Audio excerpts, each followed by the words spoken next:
This week's episode is sponsored by Linode, one of the leading Linux-based cloud hosting services on the internet. When you sign up, use Galactic19 at checkout to receive $20 to your account. What's going on, Internet? IG, back again today, and here's my face. It's been a while. So as you can tell, this recording setup is not the most exciting to look at, and honestly that's why I don't use it all that often.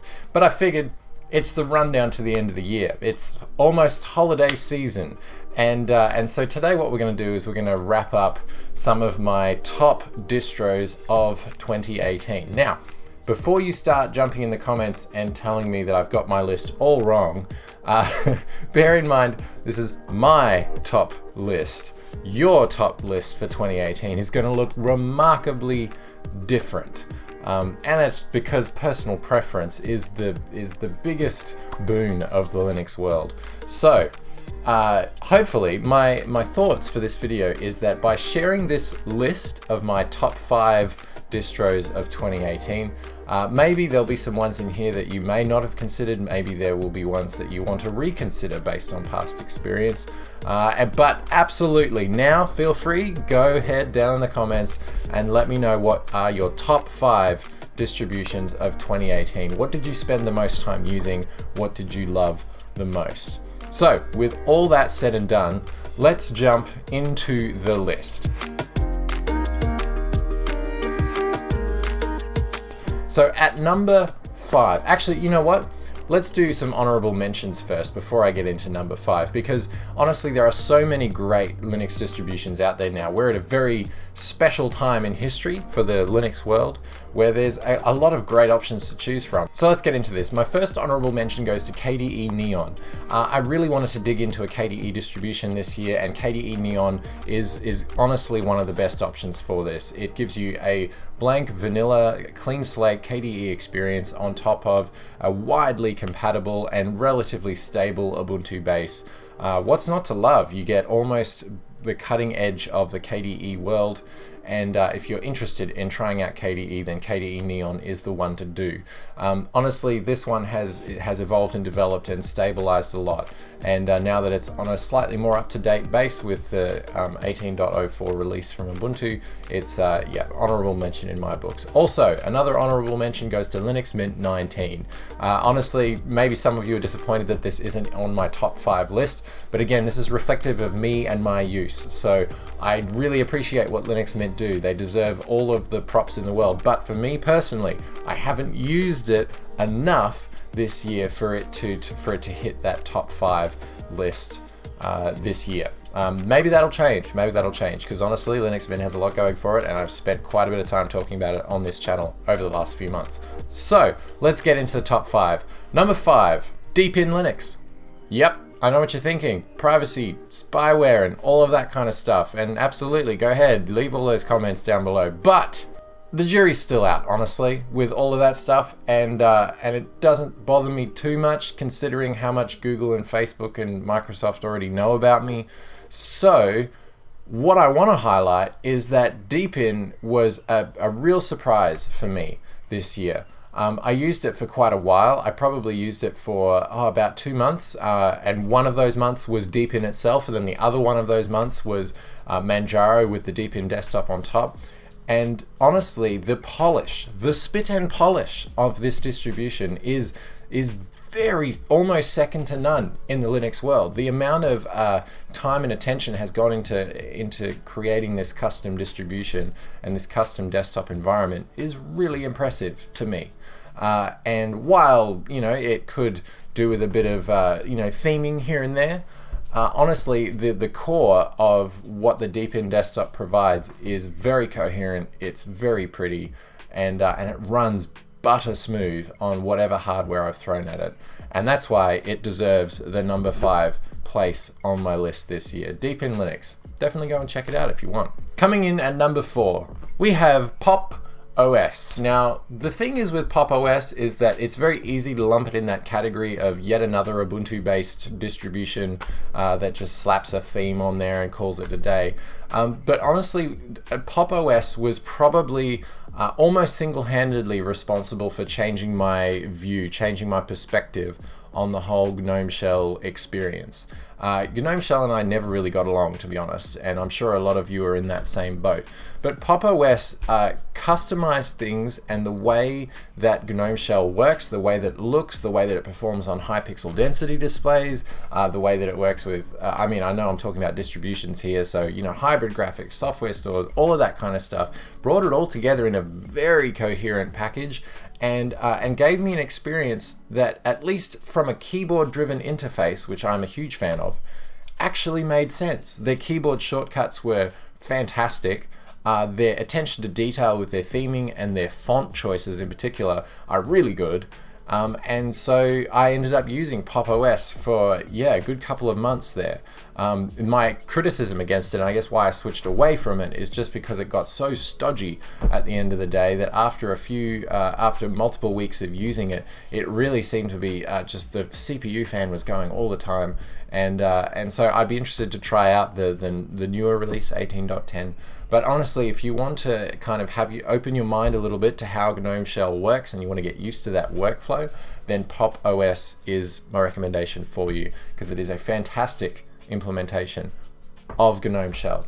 So that's my number 4 choice, Pop! OS. Okay, my number 3 choice is probably not hard to guess if I'm already going on that Pop! OS train of thought, and that is Elementary OS. Yep. I used Loki for probably the first few months of this year, and I used Luna for a little while when that came out as well. Again, I'm not going to spend too much time talking about Elementary OS because, I mean, they are a fantastic project.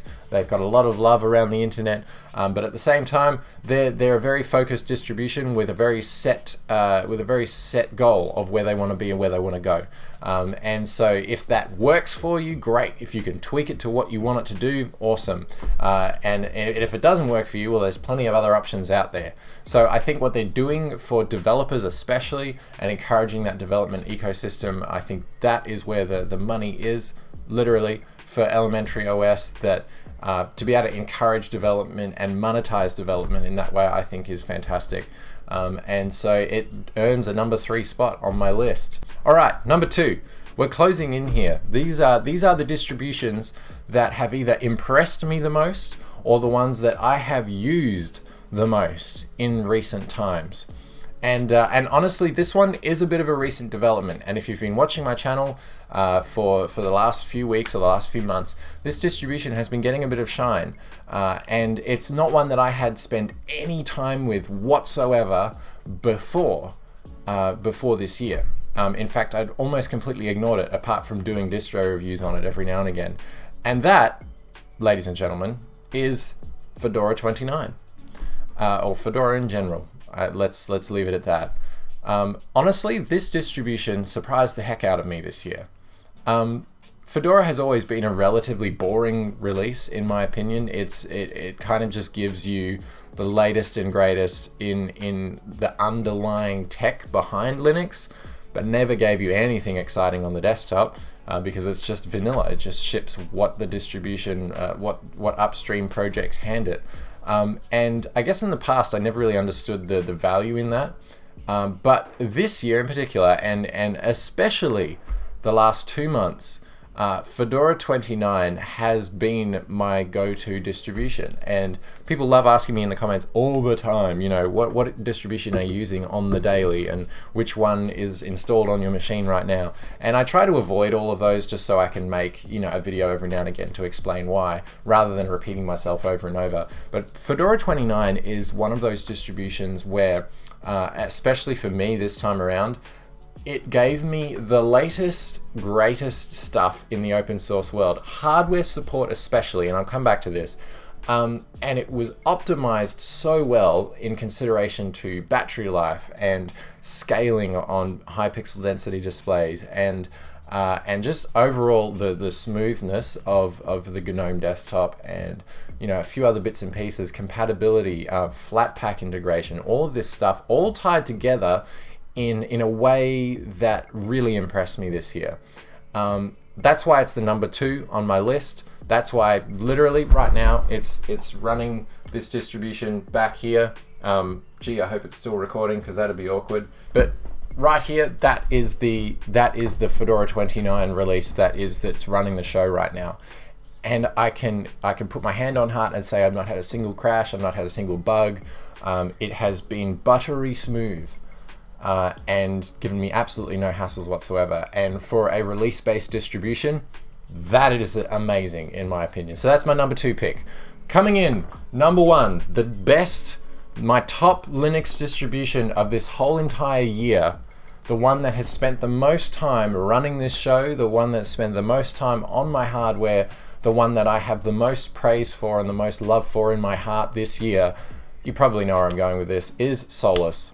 Solus project, the Solus desktop and Budgie and all of the projects that are going into that, they've had a big year in terms of their development team, their leadership structure. They've had a lot going on, and yet they have continued to provide a rock solid, very well optimized, sensible from a technical standpoint operating system that focuses on the desktop user and being the most efficient Linux distribution out there, while still maintaining modern technology, a relatively good package base, very curated app selection. Honestly, Solus is an amazing project, and if you haven't tried it out, yes, it does have its issues, it does have its quirks. The only reason I switched away from it was because the package base and some specific packages that I needed were not getting updated as quickly as I would like. But if that doesn't worry you, then Solus is a fantastic release, and it's the one that I can most easily recommend as a set it and forget it type of operating system. Updates will not break your system, at least in my experience. The hardware compatibility is very good. The integration with Steam and gaming performance is pretty good as well. And the Budgie desktop is very infectious. Once you get used to it, it's very hard to switch to something else. So there you have it. There are my top 5 distributions, Linux distributions for 2018. Again, let me know what were your top 5 for this year. And it changes from year to year. I'm keen to see where some other projects go.